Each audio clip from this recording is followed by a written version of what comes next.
l'époque, c'était la guerre d'Algérie. Ouais. Et moi, je ne voulais pas me battre pour des histoires que ça ne m'intéressait pas. Donc, j'ai joué un peu les dingues, je me suis ouvert les veines. Ils m'ont envoyé chez les fous à Marseille. Et que les fous, peu cher eux, ils ont vu un mec qui était adorable. Tous les soirs, je leur faisais faire des conneries pas possibles. Il y avait un cabot, tu sais, le cabot, c'est le lieutenant qui dormait avec nous, là, chez les Barjots, là, un enculé fini. Et alors, moi, je motivais les vrais Barjots, là-bas, je les faisais chier dans un seau, et quand ils dormaient, le cabot, là, l'enfoiré, j'étais le seau de merde sur la figure. Des conneries pas possibles. Et quand je suis parti, après, tu vois, ils m'ont fait de la peine parce qu'ils paient tous peu cher. Il y avait de tout, hein, des mecs un peu Barjots, dans les familles abandonnées aussi, c'était assez triste. Et puis après, je me suis cassé. Voilà. En fait, on est arrêté à Toulouse quand je suis avec mes amis, dont le Belge, tout ça. Et on allait voir des copines qu'on avait, tu sais, qui travaillaient dans le cabaret, là. Et par les téléphones, les condés, ils ont compris que peut-être ces copines, tu vois. Donc on se passe la soirée tranquille là-bas, puis d'un coup, ils déboulent une vingtaine de condés, là. On tombe dessus, toute la boîte fracassée. Et on se retrouve en prison. Et voilà, moi j'étais condamné à mort, donc mes amis, eux, ils n'ont rien à reprocher à part la bagarre, donc ils sont libérés. Mais moi, ils me mettent à la station de condamné à mort, là. À 4 matins qu'ils me surveillent du matin au soir, parole, machin, voilà. Et il fallait que je m'évade parce que si je partais au Baumette, je savais que l'évasion était un peu plus dure. Donc j'ai dit, allez, il faut partir. Et voilà, j'ai dit à mon avocat polac à l'époque, j'ai rajouté pour mettre une affaire sur le cul au juge, tu vois, j'ai dit que je reste encore un peu là. Il avait compris, hein, il m'a dit, bon, t'inquiète pas, on va sortir quelque chose. Donc il a sorti un truc. Alors, le juge, il ne voulait pas, il voulait se débarrasser de moi, mais enfin, quand même, il m'a gardé un petit peu, ça m'a suffi, un mois ou deux, je crois. Et moi, j'ai préparé mon évasion, mais c'était un petit peu aussi la circonstance, parce que quand tu étais tout seul dans une cellule surveillée du matin au soir, c'est quand même assez difficile d'avoir les éléments pour pouvoir t'évader. Et la fatalité, un jour, je suis au parloir avec ma soeur, là, et il éclate une bagarre dans le parloir, je sais pas, le mec avec sa famille, tout ça, bagarre générale. Les matons se précipitent, donc je suis un peu seul. Et il y a un noir qui me vient, il me dit, écoute, je sais qui tu es, j'ai entendu parler de toi. Si tu as besoin de quelque chose, tu peux compter sur moi. Moi, dans un premier temps, je me dis, il ne me connaît pas, il me demande si je peux compter sur lui, je me méfie un peu, je suis un peu réticent. Je dis, bon, ça va, puis je laisse tomber. Mais ce noir, il se trouvait au 2e ou 3e étage au-dessus de moi. Mais un jour, il m'appelle, il me dit, Tony, il me dit, tiens, si tu veux des cigarettes, je comprends qu'il y a quelque chose, tu vois. Il me dit, mets ta balayette. Je mets la balayette à travers les grilles et il m'envoie son yo-yo. Et de là, je réceptionne et je prends le paquet de cigarettes. Dedans, il y a un billet. Il me dit, voilà, écoute, j'ai entendu parler de toi, je sais que tu es un mec bien. Il me dit, moi, je n'ai pas pour longtemps, pour peut-être un mois ou deux, je vais sortir là. Et j'ai un maton dans la poche, hein, qui me rentre un peu ce que je veux. Voilà, il me rentre mes cigarettes, tout ça, si tu as besoin, parce qu'à l'époque, il n'y avait pas les cigarettes. Ça ne vendait pas les cigarettes. Je te parle d'une époque où c'était les roulés, tout ça, tu comprends. Ils te vendaient le papier à rouler, le tabac. Donc, je faisais dans ces cigarettes, et voilà, comme ça. J'ai calculé, j'ai gambergé. J'ai dit, OK, ça va. De là, j'ai fait préparer des paquets de cigarettes avec des lames de scie à l'intérieur, de la longueur du paquet. Et j'ai fait monter la cartouche à la femme de ce noir, qui par la suite, par le yo-yo, m'a envoyé des cigarettes et j'ai récupéré mes lames de scie. Voilà. Et pourquoi des morceaux comme ça? Parce que comme j'étais fouillé du matin au soir, c'était catastrophique de pouvoir planquer quelque chose. Quand tu étais surveillé, les matins, ils te démontent ta cellule. Hein, quand tu es en promenade, et t'arraches tout, ils te démontent tout, je ne peux rien garder. Voilà, donc après j'ai planqué ça, parce qu'à l'époque, les tubes de dentifrice, c'était pas en plastique comme maintenant, tu sais, c'était fermé, tu vois comme je veux dire là, tac. Au début, je les ai planqués là, ça passait, puis après, je les ai planqués ailleurs parce qu'il fallait bien que... Et voilà. Et le soir, comme il fallait que je scie mes barreaux, qu'est-ce que j'ai fait? J'ai calculé au niveau des rondes. Au niveau des rondes, le matin, la première ronde, c'était moi en premier, d'accord, il prenait que son chien. Et moi, à travers l'œilleton, comme avec un morceau de glace, là, je le suivais les yeux. Et quand il montait les escaliers, de suite, pour faire les étages, J'allais, je scie mon barreau doucement. Mais scier un barreau avec ça, tu ne peux pas scier un barreau. C'est pas possible. Alors qu'est-ce que j'avais fait? Tu avais des placards en bois, avec deux montants en bois, avec tu sais, le truc pour mettre la serviette par-dessus. Donc les deux montants, j'en avais démonté un, j'avais fait une petite encoche, et je glissais ma lame dessus dedans, et ça me faisait, tu vois, un machin. Et là, doucement, doucement, les copains à côté, il y avait beaucoup d'Espagnols, tout, je leur faisais chanter les flamencos et compagnie, là-bas, je leur donnais des bières, et ils chantaient, et moi, en avant, en avant. Je calculais ma ronde quand le matin il redescendait, j'arrêtais tout, et voilà.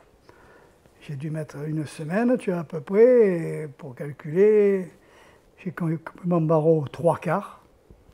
Le dernier morceau, je me le réservais au dernier moment. Et voilà, à mes amis, je leur ai dit, bon, allez, tel jour, à telle heure, à 1h du matin, fatalité. 1h du matin, un orage pas possible. J'ai fini de couper mon barreau. J'ai préparé ma corde pour sauter le premier mur, parce que moi je leur ai dit, ne vous inquiétez pas, il y a 2 murs à Toulouse. Le premier, je le passe moi, parce que le premier, il y avait un mirador au-dessus. Et le matin, la nuit, il partait dans le deuxième mirador qui était donné dans la rue. Donc si tu veux, moi, il me fallait un crochet pour attraper la grille du mirador en haut. J'avais pris le crochet d'un seau, tu sais, à l'époque, on avait des seaux en fer, tu sais, avec la hanse. Voilà. Alors, si tu veux, je suis prêt tout, ma corde, mon crochet et tout. Et à l'heure dite, à peu près 1h moins le quart, une orage pas possible, putain, tu vois. Parce que moi, j'avais dit, quand vous entendrez le clocher, il y avait un clocher à l'extérieur. 1h, je serai dehors. Et là, putain, cet orage, plus de clocher, plus rien. J'ai dit, putain, comment je vais faire, tu vois. Et la fatalité, coup de chance, il passe le matin à la ronde. Alors j'y vais, j'ai dit, oh putain, j'ai mal aux dents, je ne peux plus, tu peux pas me donner un cachet? Alors il me dit, ouais, tiens, il me dit, donne-moi une enveloppe, je te les mets dans l'enveloppe. Alors sur la porte, il m'a passé 2 cachets, et j'en profite, il m'a dit, quelle heure il est au fait? Il m'a dit, c'est 1h. Je le laisse partir, monter les étages, là j'enlève mon barreau, je saute. J'avais donné à mes amis un signe, j'ai enverré ta petite pierre qu'on recevait dans la rue, tu vois, au niveau du poutre électrique. J'ai envoyé les pavés, j'avais sauté le premier mur, et là, le bâton du mirador, il me voit, il dit, halte là, halte là. Alors moi, pour lui faire peur, j'ai dit, tirez-y dessus. Il s'est mis à rentrer dans la cabine, mes amis m'ont envoyé la corde, et hop, je suis monté comme un lapin, et direction l'Espagne, à la frontière. De là, j'avais des Basques, tu vois, qu'on connaissait, des jeunes petits garçons, qui m'ont pris, m'ont fait passer par les campagnes, là, et mes amis m'ont récupéré.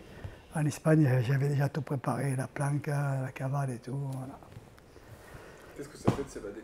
Ben, de s'évader, c'est quelque chose. C'est une sensation qui n'existe pas nulle part, je pense, voilà. Parce que moi, souvent, j'ai failli mourir par les balles, par les condés. Mais l'évasion, putain, l'évasion, c'est surtout quand tu es mort, quand dans la mort, par contre tu vas, c'est 20 ans ou 15 ans de prison. Là, tu t'en vas, hein, tu laisses ce monde de malheur, de lèpre où j'étais moi, tout ça comme un chien, là. Et quand tu es sur le mur, c'est ça, c'est le plus beau, c'est là. Mon ami me disait, attends, on te met une échelle et tout, je dis, quelle échelle, laisse tomber là. Mais je n'ai pas pu m'empêcher de regarder, tu sais, à l'intérieur, tous les murs là. Je voyais les fenêtres comme des niches où on met les cadavres. Tu sais, là, dans les cimetières en Espagne, ils font beaucoup ça. Et je quittais ce monde de lèpre, là. Je disais, allez, ciao. Puis alors, c'est le pied. Après, tu t'en vas.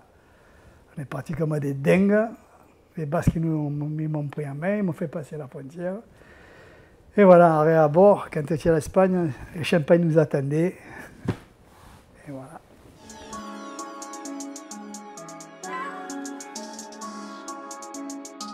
Alors voilà, moi, ma vie, c'est vrai, ça a été le banditisme toute ma vie. Partant de là, j'ai commencé comme tous les petits, les enfants, pour les diplômes, du cuivre. J'avais 14 ans, et puis après, avec les copains, on a commencé à prendre le coffre des usines et tout.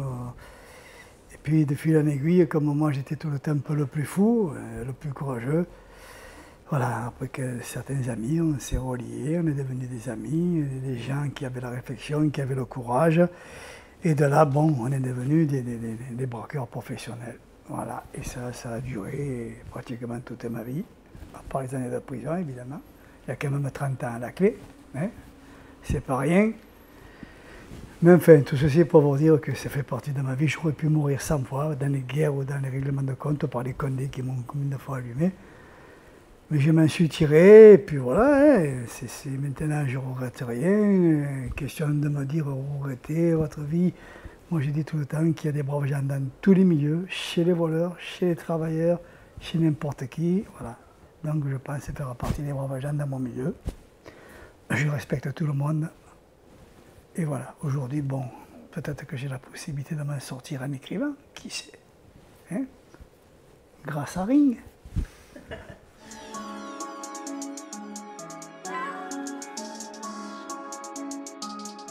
Alors, il y a des choses rigolotes quand même dans notre prison, c'est qu'on arrive quand même à s'évader par des moyens modernes, malgré tout, hein, un hélicoptère et tout. Mais là, j'étais au QHS de Luynes, à Marseille. Et bon, on était 2 ou 3 pour se faire à la belle. Et on avait un ami dehors, Pascal Pailly, qui est en prison pêcheur aujourd'hui, depuis 10 ans maintenant, qui a dit, il n'y a aucun problème, je viens en hélicoptère. Voilà. Donc nous on était au QI, on se débrouillait plus ou moins, tu sais, à se faire mettre à la cour, il fallait qu'on soit seul. Mais on se démadait que le maton, tu vois.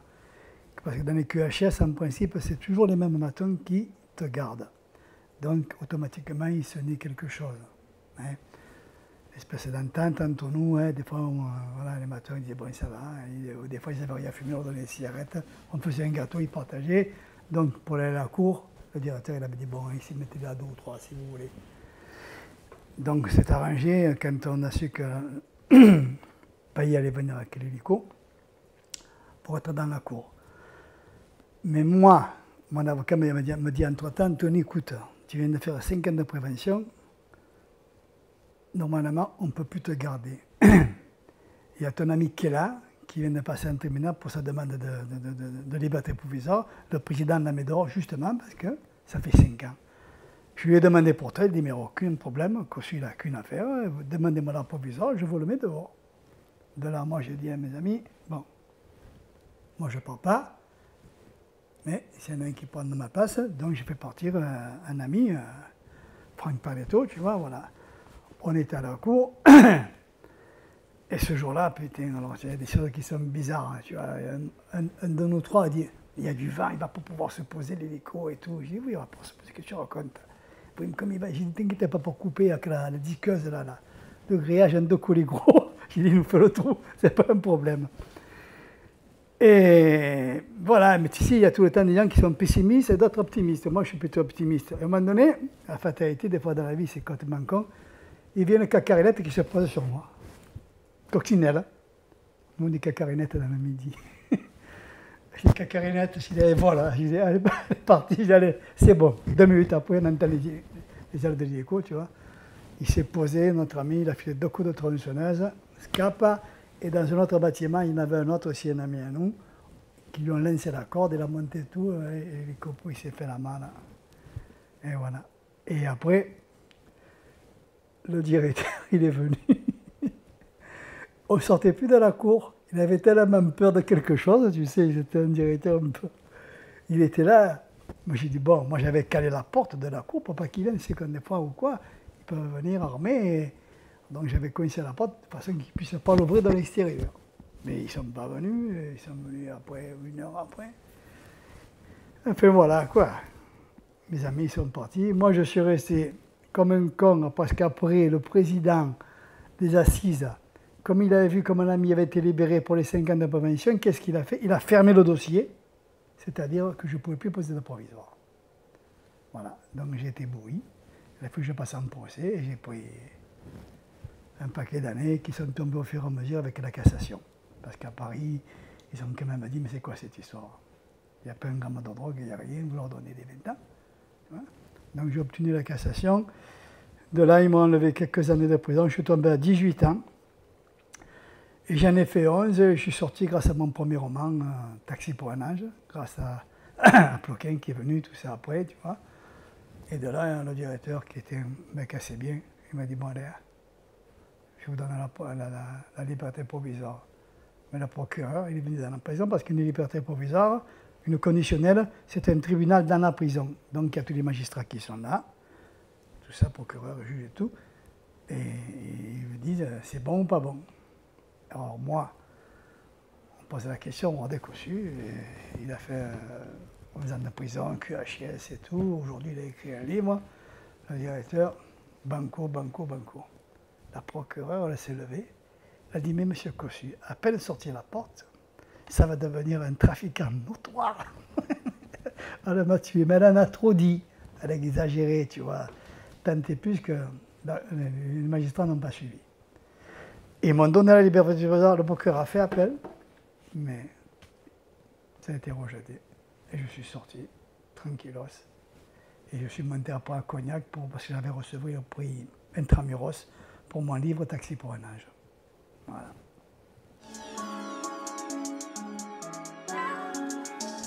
Ben, il y a des gens comme le gang des Lyonnais, tu as Christo, tu vois, qu'on appelle le gang de bœuf, tu vois. Il y a des anciens que je vois, le gang de Lyon, ce sont des gens qui sont des amis, Momo Vidal, tout ça, tu vois. Quand ici je viens, là j'ai pas eu l'occasion, je revois aussi Michel Lepage, tu vois. C'est un garçon qui a fait pas mal d'années de prison aussi, à peu près un peu plus jeune que moi peut-être. Il y a William Perrin qui est plus vieux que moi. Lui, avec lui, on faisait les chambres fortes, tu vois. Voilà, là, c'était l'époque où il n'y avait pas d'ADN, il n'y avait rien.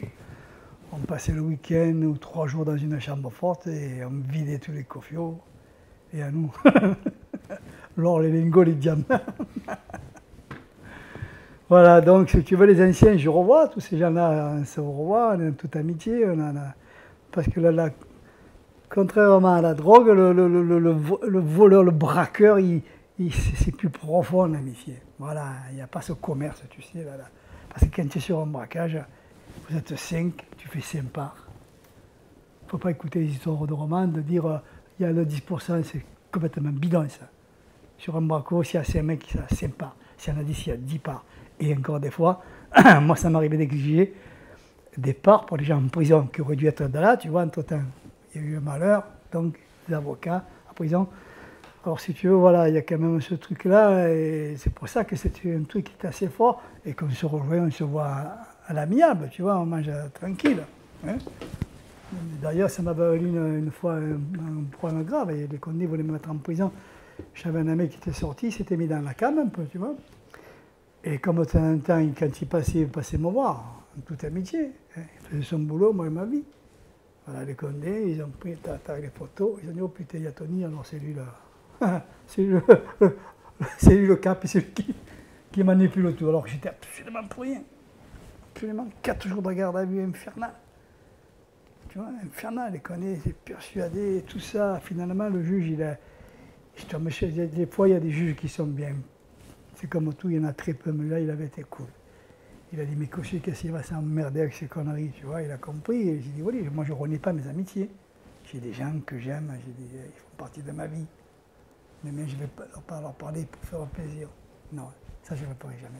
J'avais dit au juge, j'ai dit, dites-moi, quand vous serez à la retraite, vous avez renié tous vos amis dans la justice, là? Il y en a qui m'a dit, ouais, beaucoup quand même. À chacun se voit, le drame, c'est que voilà, ils sont sur un braco pour prendre des sous et pas pour faire du mal. Et si tu veux, ils le prennent mal, pourquoi? Parce que là, ce Condé qui est allongé par terre, ils n'ont rien fait, ils partent à que des sous. Peut-être que dans son intention, il aurait été un voleur, peut-être aussi. Hein?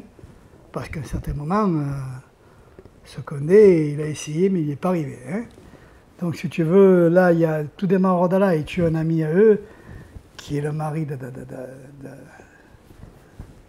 des frères, tu vois. Donc quelque part, c'est dramatique pour eux. Là. Ils s'en vont, l'argent, ça n'a pas un problème. Ils emportent leur ami, ils ne peuvent pas le laisser par terre. Voilà. Il y en a qui vont penser que c'est encore du cinéma. C'est pas du cinéma. Moi, j'ai connu ça. Voilà. J'ai connu ça. Emporter un ami en train de mourir. Voilà. Condé, pas Condé, on s'en foutait, on l'emportait. Il avait été blessé. Donc je veux dire par là, dans ce que je parle dans ces livres, c'est des histoires qu'à travers mon expérience, c'est des machins que j'ai vécues. Et là, le livre, il part de là, parce que finalement, cette femme, elle adore son frère. sait que c'est un homme entier et tout. Hein. Elle, c'était la femme d'un voyou, mais c'est pas un voyou, elle, simplement que voilà, elle ne peut pas accepter qu'on tue son mari comme ça. C'est un point de vue, c'est le leur, et moi je partage ce point de vue. Maintenant, il se trouve, malgré tout, il y a un Condé, c'est un enfoiré fini, mais il y en a un autre quand même qui a, qui a de l'expérience, qui a de l'honneur, tu vois. Et puis il se trouve que, comme ça arrive dans la vie des fois, cette histoire que son père, il est en vie grâce au père de l'héros principal. Tu vois, encore des machines qui sombrissent. Tu vois, des histoires que j'aimais comme ça. Ça, c'est authentique, ça, c'est pas de l'invention. Voilà, ça arrive dans la vie des choses comme ça. Et donc, ce Condé, il ne supporte pas finalement que ces voyous partent à la chaise électrique pour des histoires, tu vois, qui ne tiennent pas debout. Et de là, je pense que c'est un amalgame de gens sincères, aussi bien d'un côté que de l'autre, et des enfoirés, voilà. Et ce qui est beau, je pense, c'est que, parce que c'est vrai, il y a l'évasion de l'hélicoptère, des choses que j'ai vécues, donc tout ça, je le retranscris plus ou moins. Et puis il y a cette Niki qui est fabuleuse quand même, tu vois. Elle sait tout faire. Elle adore tellement son frère qu'elle a fait comme lui, elle a appris à conduire l'hélicoptère, elle a appris à tirer, elle a tout appris. Ce qui permet après de sauver son frère malgré tout, hein. Voilà. Et je pense que c'est une bonne histoire parce qu'il y a de l'authenticité dedans. Moi, je ne sais pas raconter des histoires à bracadabranque. C'est d'un vécu, je le transpose, je le change, mais c'est authentique.